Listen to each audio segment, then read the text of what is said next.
It sounds kind of simple, folks, gardening in the sun. We all have loads of sun around us, but very often we make fatal mistakes of buying the wrong plants and putting them in the wrong place. And we don't get the basics right. So today we're going to show you how to get it right, what plants do exceptionally well in our beautiful African sun. So with all the sunshine, how do we decide what plants are going to do well? Well, let's give you a few tips. And if you use these, folks, I promise you, you will be successful. So look at this guy over here. This is called helichrysum. Now, when you see a plant that's got these fine hairs on it, that is the way that the plant reflects the sun's rays, which means I grow in full sun.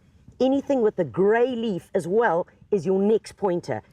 The next rule you're going to look at is anything that's got a square stem. Okay, you can see this is a salvia. The other option that you're going to use in terms of full sun, just as a pointer, anything with dark foliage. Dark foliage like this Alternanthera, it's a wicked plant. Look at them here. This is growing in the full sun here in my garden.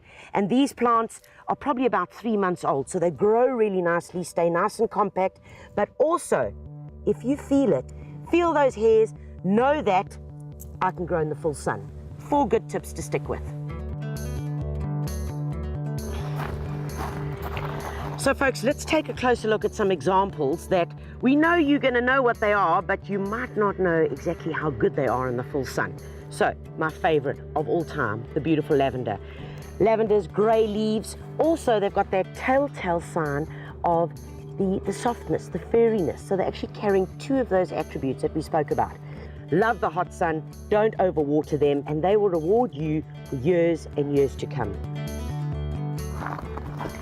Another great plant with the grey leaves and all those attributes that we're talking about for full sun is this baby over here. It's called Salvia leucantha, and I fall in love with this plant every time I see it.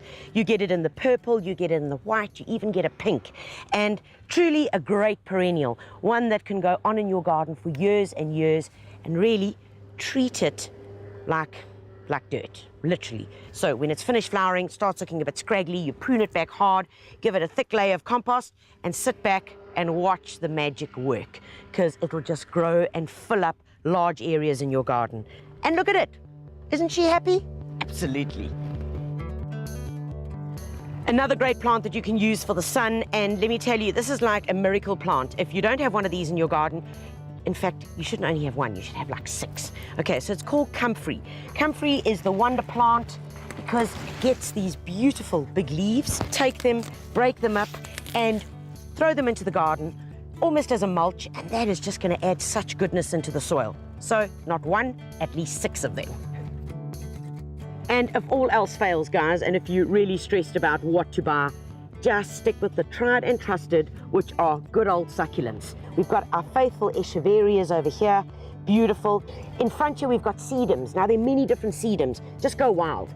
This is Portulacaria, beautiful annual. This is one plant, guys. Can you believe it? And then behind me, this baby is fantastic. It's called Wheels of Wonder. So there you have it. That's like a licorice all sorts. What a lot I got. Many things that you can use. Go wild and enjoy. Okay, folks, so we've shown you some typical, really tough plants that can survive in the sun. Now we're going to take this bed and give it a bit of a revamp. What's most important is that we're going to get the basics right. It's fine to know what plants to put there, but you've still got to give them the right start. So we've got a nice maple in the background, giving us a bit of height. We've got some agapanthus, indigenous, tough, sun-loving, always a winner to go for. And then on the edge, those little zinnias, they've kind of passed their sell-by date. As an annual, that's what happens. They grow, they live in your garden for 4 to 6 months, and then you need to take them out. So it's a perfect time. We're going to get rid of those, fix up some areas, and we've got some bare patches, which really just irritate me. So let's get stuck in. First things first is to get rid of what we don't want. So let's get these babies out.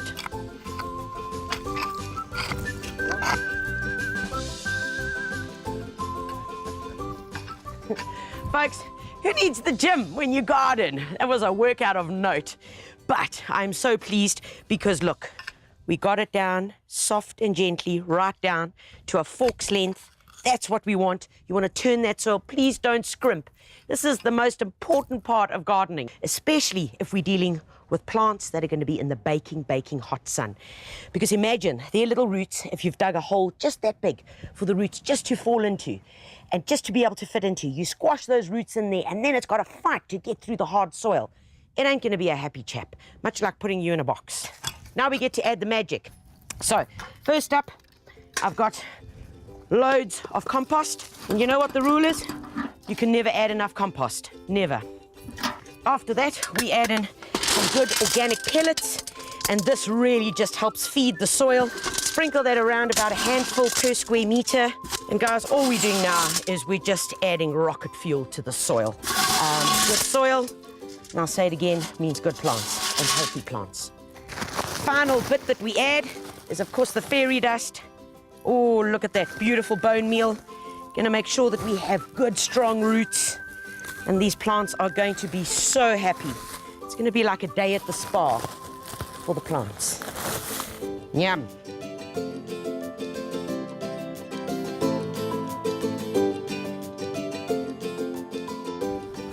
Okay guys, so my first baby is going in. It's called Salvia Black and Bloom. So we've prepared our soil and we're gonna pop this baby in right here.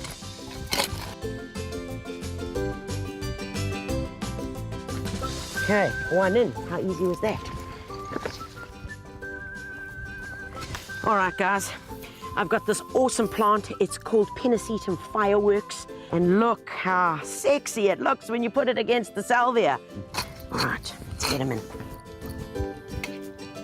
Remember, anything with strap-like leaves is going to mean that it's tough as well. It's also got a bit of furriness on it when you feel it, so that reflects the sun. So this is a good guy. All right, guys, we've got these little white babies. They're called Angelonias, and you get them in purple, you get them in white, you get them in pink, you get them with white, with purple dots, you name it. They are beautiful, sun-loving perennials. Will grow from the coast right up until where it gets extremely cold in South Africa. Each plant is going to bush out to about that tall, about that wide. Once again, you treat it just the same as any perennial. When it starts going over, losing its flowers, looks a bit tatty almost, well, you just give it a pruning, prune it back to just over halfway, and away he comes again. So that's the beauty of having perennials in your garden. And this is called Echinacea. You know, it's the plant that has all the wonderful properties for health benefits. But listen, can you hear that? The roughness on the leaves, the hairs on the leaves, which means that it's tough, loves the sun. So let's get this baby in.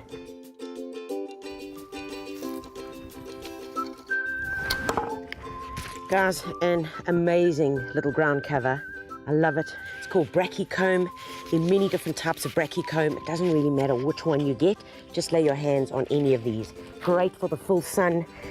Tough little guy. Absolutely tough little guy. Nice low ground cover. Nice and sprawling. Great for pots. Great for hanging baskets as well. And just such a versatile plant. Finally, our last most important ingredient in this whole gardening for the sun is about mulching. These are literally lawn clippings that I store, literally just keep them on the side of the compost heap. Because we've got all this bare soil, we don't want the sun beating down on it because it's just going to draw all the moisture out. And all our hard work is really not going to get put to much use. So we put a nice thick layer of this around. Within a couple of days, it would have turned brown. And then preferably from there on, only add brown clippings. And of course, you could use leaves, you could use bark if you're wanting something a bit more sophisticated. But for me, this does the job, and hey, it's protecting my soil.